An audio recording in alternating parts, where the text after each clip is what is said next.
I know people are mad. Judges are very emotional. But the thing I can tell you about the court is you never know. There are a lot of criticism about Roberts on our side. That just comes with life tenure. My belief is that life tenure is a good thing. My belief that 9 has served the nation well. And if we go down the road that they're talking about, that will destroy the independence of the judiciary. And finally, will it happen or not?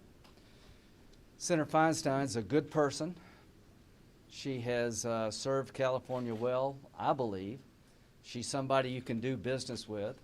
She approaches issues from a progressive point of view, but you can find common ground. What's happened to her, by showing just some human kindness, should make us all concerned. Can you imagine what would happen to a Democrat if they voted for Barrett? I voted for Sotomayor and Kagan. I'm still standing. I don't know if that's possible in the modern Democratic Party. So a word of warning here. If you think they're kidding, you're making a mistake. I'd hate to be the senator that said, no, I don't want to pack the court on the Democratic side, because if you think it was bad for Senator Feinstein, your world would come to end politically. And we need to get the fever to break. And the best way for the fever to break is for the country to make a decision to put in the Constitution. 9 is the right number. Thank you. So I support what Senator Rubio is putting forward. This is an unprecedented power grab. What Senator Rubio is doing here is showing we stop this unprecedented power grab by the Democrats. Moving the Supreme Court to 11 or 13 justices is exactly what Chuck Schumer will do if he gets control of the Senate. Combined with adding 2 more senators for the District of Columbia with statehood and 2 more from Puerto Rico with statehood, would then eliminate the Supreme Court from being the check and balance on the power of the United States Senate, and to stop what will be a radical far-left agenda put forth by Chuck Schumer and the Democrats. Second, this is an attack on the Montana way of life. When Justice Ginsburg passed away, on the front page of the Great Falls Tribune, one of Montana's larger newspapers, it said, Justice Ginsburg vacancy puts the Second Amendment on center stage. This will be an attack on the Second Amendment. It will also show what happens when you put liberal activist judges on the bench, as we've seen in Montana, where it was a liberal judge that stopped the Keystone Pipeline. It's liberal judges that stop timber projects. They don't allow our loggers to be in our forest thinning them to prevent catastrophic wildfires. And third, this absolutely undermines the separation of powers that our founding fathers envisioned. We have a 151-year precedent in this country of protecting the Supreme Court with 9 justices. Our founding fathers would roll over in their graves if they saw what's happening being discussed right now by Chuck Schumer and the Democrats. Last week, we had the opportunity to have Judge Amy Coney Barrett in front of us in the Judiciary Committee. And what was abundantly clear to those of us that sat through those hearings was that she is very well qualified. She is a very fair jurist, and she has been commended by liberals and conservatives across the spectrum prior to being named as the nominee for Supreme Court Justice. So we know that she will be a fair Supreme Court Justice.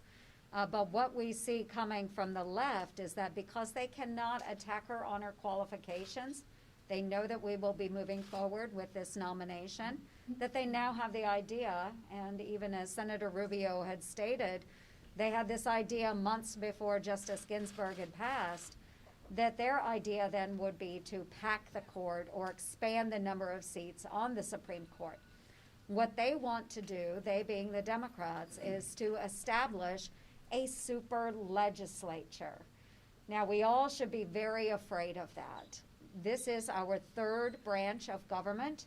Our judicial system is at risk by giving them power beyond what is currently established. Even Ruth Bader Ginsburg, who I greatly admire, had said that 9 is the right number. We have had 9 Supreme Court justices for now over 150 years. So I'm very supportive of these efforts to pass this amendment, pass this resolution, and enshrine our rich traditions and history permanently. So again, let's come together, let's support this resolution, and let's make sure that we are not creating a super legislature.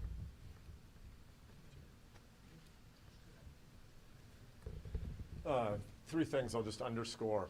First of all, thank you all for covering this now. Marco and I and these others have been pushing on this for a year and a half. We need to do more to restore institutional trust in our country and in our government. This isn't new for us since it's become a campaign issue in recent weeks. A lot of us have been pushing for this for some time. So I'm glad that you're all starting to cover it now. But again, this shouldn't be interpreted just through the lenses of this moment and this election. We have a lot of work to do rebuilding and restoring institutional trust.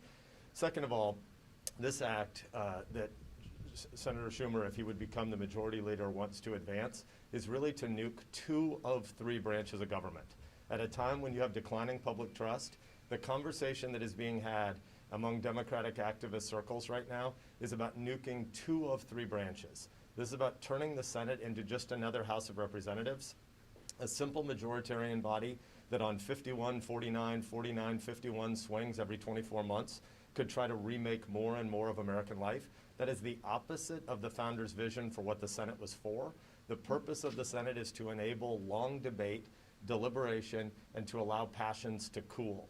So the idea of nuking the Senate, ending its deliberative structure for the purposes of nuking the Supreme Court is a much bigger deal than is being publicly understood right now. So many of the conversations that dominate political cable news are always about the presidency. They're always about Donald Trump. But the reality is the most important issue on the ballot on November 3rd in America is for control of the United States Senate and the question of whether it will remain a deliberative body and whether we will have 3 branches of government that continue to check and balance one another. And third, all of us, not just the Republicans who are up here today, but all 100 Democrat and Republican senators have taken an oath of office to a constitutional system that is delicate and fragile. The purpose the founders had in mind with limited government was to recognize that the center of American life is not in government. The center of American life is the neighborhoods where Americans are living and working and worshiping and raising their kids and coaching Little League. The center of life in America is not Washington, D.C., and the politicization of more of life and then the majoritarian politicization of more of life in Washington, in the Capitol, will not be good for American peace and comity and the long-term de-escalation of the polarization that we face. So I'm grateful that all of you are covering this issue. I think it's critically important, and if we head down this pathway of a majoritarian Senate that changes the size and structure of the Supreme Court every election, you're not just going to have 11 or 13 or 15 Supreme Court justices 12 months from now. You're going to head to a banana republic structure where every time there's an election, people are talking about trying to politicize the judiciary and turn it into the super legislature. In that world, it would be much better for judges to be publicly and popularly elected than to pretend that they're somehow still apolitical, the apolitical branch of government. The reason we have justices that wear robes is because they're symbolizing the cloaking of their partisan preferences. If you're going to have judges that are just super legislators, then they shouldn't have lifetime tenure. They should have to stand for election because it's the only way the American people could have accountability over them. Our constitutional system with 2 political branches where people stand for election and an apolitical branch is a brilliant structure, and we should fight to maintain that less politicized, less majoritarian structure. Thanks. Well, I'm really pleased to be here with my colleagues, and I want to particularly thank Senator Rubio for his leadership of over a year on this very important issue, and it certainly has come to light in this campaign season. But anticipating this and knowing what's the best for the American people, I think is very emblematic in what we're trying to say here today. And that is to depoliticize our judicial system, to not try to restructure, and that's what the Democrats are saying now. They're talking about restructuring. Well, why aren't they saying packing? because that sounds worse, but that's actually what they want to do. They want to pack the court with a preordained decision to already say what that decision would be, because it would be in the political realm. And so I think the American people reject packing as they would reject restructuring, because they're actually one and the same. The other thing I would say, and it's been pointed out from my colleagues more than a few times, you know, the sensitivities of the checks and balances of our system are something to marvel at. To watch how through the 150 years of 9 people on our Supreme Court, we've had the ebbs and flows of decisions from the very impactful decisions from the Supreme Court, and how they have moved from maybe right of center, left of center, as the times and as the policies would dictate. And I think that's what you want. I think you want a thoughtful, impartial set of justice to judge us as policymakers, to judge the president as the executive, and every check and balance that the court brings to us keeps us from veering too far from what the American people really want. So 9 justices, we've had it for over 150 years. It's worked pretty daggone good, I think. So let's just put that into the Constitution and make sure it's permanent. Thank you. Well, thanks. I want to say thanks to Senator Rubio again for over a year ago raising this issue. The Democrats have demonstrated they've wanted to pack the court. They're now just found an excuse. I just met with Judge Barrett, and I am so inspired by her. This truly is her calling, and she is a gift to our country when she is confirmed to serve on the Supreme Court. Look, I put my life on the line for our freedoms and way of life. Joni did as well, those who served in the military, an oath of office to the Constitution, willing to give it all in order to protect America and its freedoms. And what these Democrats want to do, what the left is demanding, is to fundamentally destroy and transform the foundations of our country, the institutions of our country, at all costs. It doesn't matter. It's all about gaining power at all costs. That's not what America's about. That's not what America was founded on. That's not what the men and women who served with me, who didn't come back, gave their lives for. And those who came back with the wounds of war, that's not what I put my life on the line for. Americans want stability right now. They want to be able to trust their institutions more, not less. And they don't want politicians who are on power grabs to somehow get their way. The judiciary branch, the founding fathers were very clear about its role. And Amy Coney Barrett gave everyone in America a lesson on that in her hearings last week. Every school child in America, every classroom, and every adult should have tuned into her part of her answers, not the campaigning that was going on the other side. And it's a reminder to all of us of how important we are at this moment in time, that we cannot allow one extreme element to fundamentally destroy and transform our institutions like this. Justice Ginsburg said it best herself. 9's a good number. Let's solidify that in our Constitution, provide more stability and more opportunities for people to meet their full potential and live out their God-given freedoms the way our founding fathers intended it to be. Well, Senator Rubio, thank you for advancing this. Thank you all for being here. I agree with what all my colleagues have said. I want to talk about the probability of this occurring. 2 weeks ago, Chuck Schumer stood on a stage with AOC and said he wasn't going to waste the majority. We all know that AOC, who could potentially be a Democrat senatorial primary candidate in a couple of years in the state of New York, is demanding that we expand and pack the courts. They're demanding that we do the nuclear option on the legislative filibuster. So if anybody here thinks that this is a hypothetical or a political stunt to raise awareness of this issue, this is a clear and present danger depending upon what happens in November. I believe that Chuck Schumer will reduce the threshold to a simple majority. I believe that Chuck Schumer will move forward with an expansion of the Supreme Court. And then after it's expanded, it will be packed with liberal activist judges, and the cycle will go on and on and on. We need to raise the threshold for expanding the Supreme Court, and this is a step in the right direction. But the American people need to know this is a real threat, and depending upon the outcome of the election, it's one that we will rue the day if, in fact, Chuck Schumer delivers on his promise. The last thing I'll leave you with is the Vice President. Vice President Biden has said, I'll tell you my position on packing the courts after the election. He's doing one of two things. He's either not telling the radical left that he wouldn't expand the Supreme Court, or he's not telling the moderate left that he would. we deserve an answer to that as well. But I do believe that this is a good step in the right direction. Marco, I thank you for your leadership. Thanks, everybody. Yeah, Okay, sorry. everyone's abandoning ship here, so.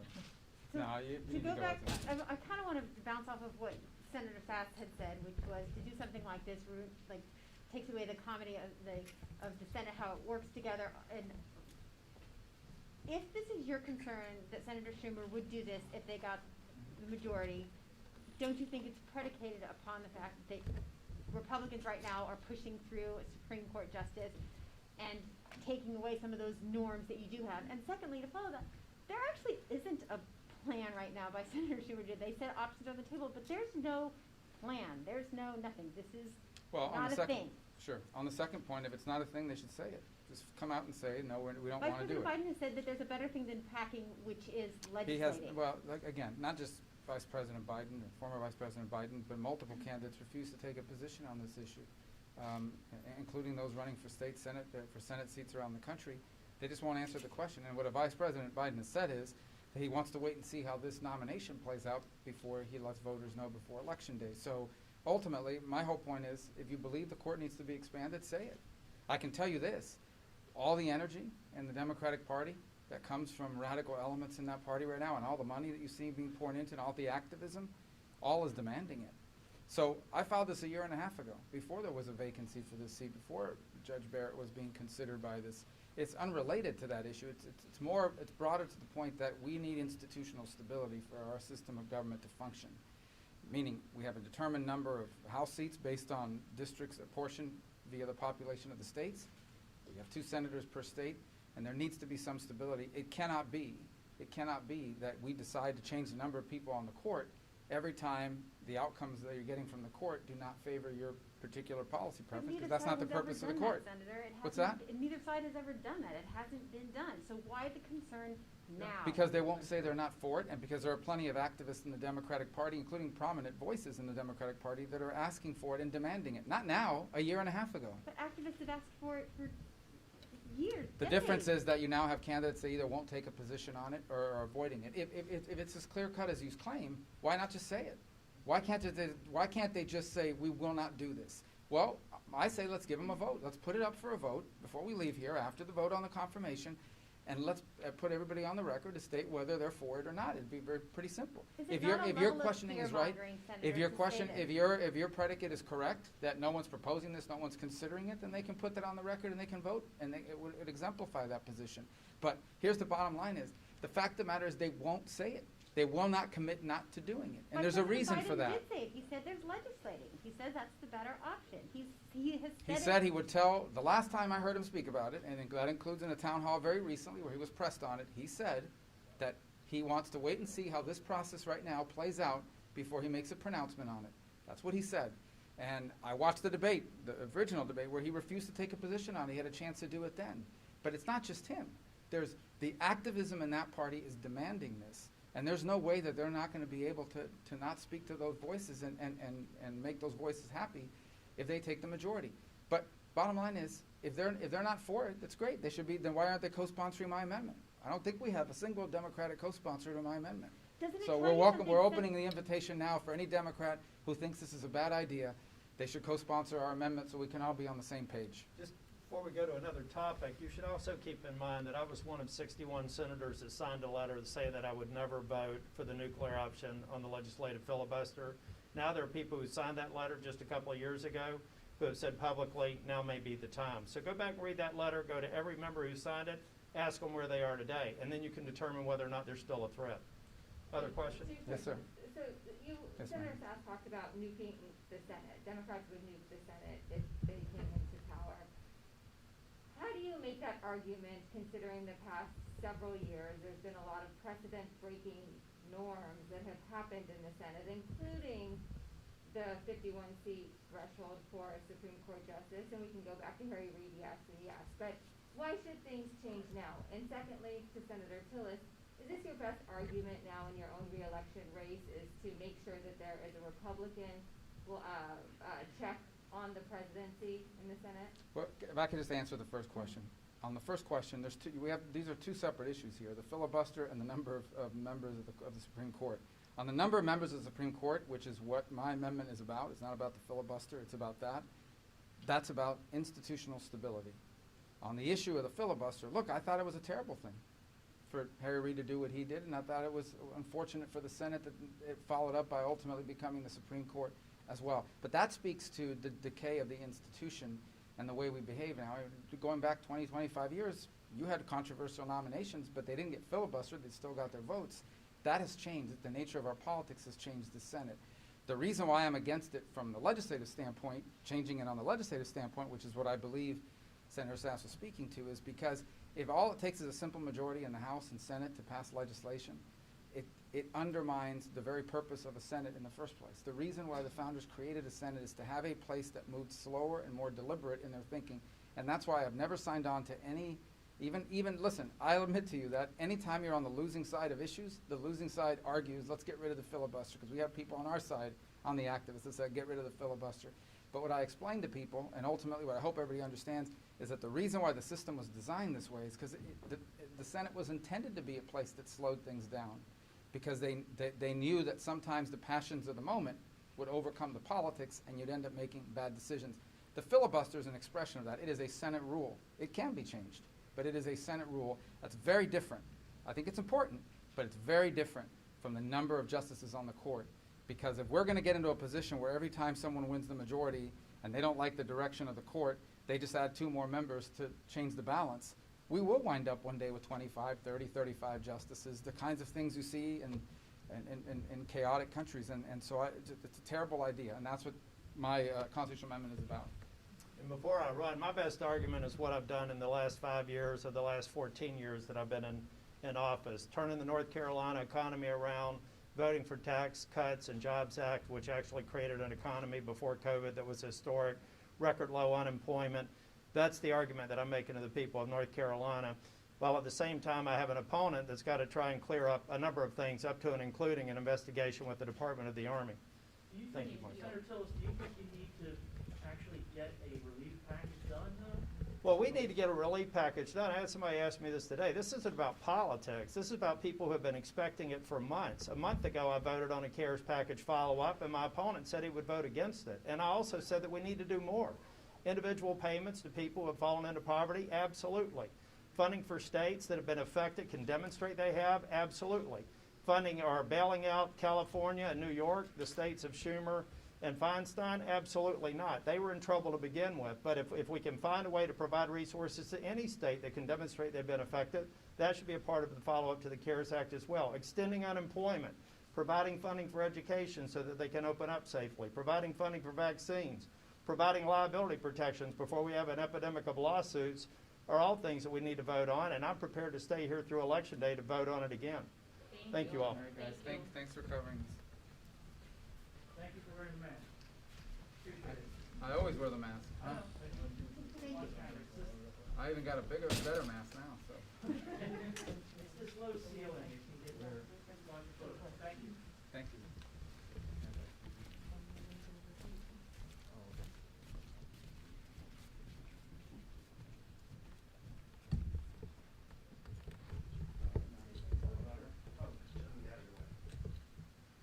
I even wear a mask.